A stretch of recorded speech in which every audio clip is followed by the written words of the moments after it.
L'araignée le disait tout simplement. Moi, je crois en les croyances de l'époque, parce que... Où est la citation? Ah oui. Je suis convaincue que ces faits sont véritables, mais je n'en ai pu venir à bout. J'ai recherché au contraire tout ce qui pouvait persuader qu'ils étaient faux, et m'a été également impossible de conclure. Lui aussi croyant en la magie et en les prédictions des empoisonneuses et aux propriétés magiques des poisons. Il y avait une prédiction qui est restée dans les esprits, celle de Lagrange, qui était aussi une célèbre empoisonneuse, qui avait dit juste avant de mourir: il y a quelque chose de divin que les juges ne découvriraient jamais. Mais même l'araignée n'a pas réussi à trouver ce que c'était.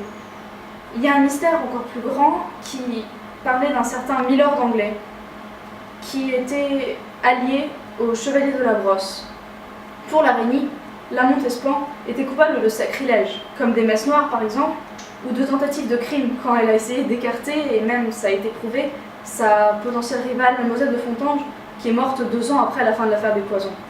Et il y avait aussi des crimes comme des sacrifices de nouveau-nés pour ces horribles messes noires, et de lèse-majesté pour avoir donné à son souverain des poudres aphrodisiaques et tenté de l'empoisonner. On a su ça grâce à un placet, justement. François de la Dande, le prêtre qui avait été soumis à la question à cause de son alchimie, avait donc hurlé « Vous poursuivez les gens, mais c'est plus haut que vous devriez chercher ». Ce qui veut dire que les gens impliqués étaient de la haute société. Donc les personnes d'importance, pourquoi devraient-elles être épargnées? Pourtant, ce Milord anglais, en fait, il pouvait symboliser comme un conflit entre la France et l'Angleterre, et donc une invention sur l'affaire des poisons, qui verrait juste à créer une guerre civile en France pour après l'affaiblir pendant que l'Angleterre l'attaquerait.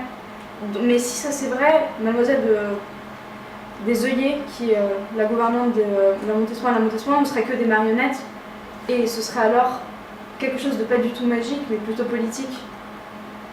Mais pourtant, il y a une certaine magie que personne n'arrive à découvrir.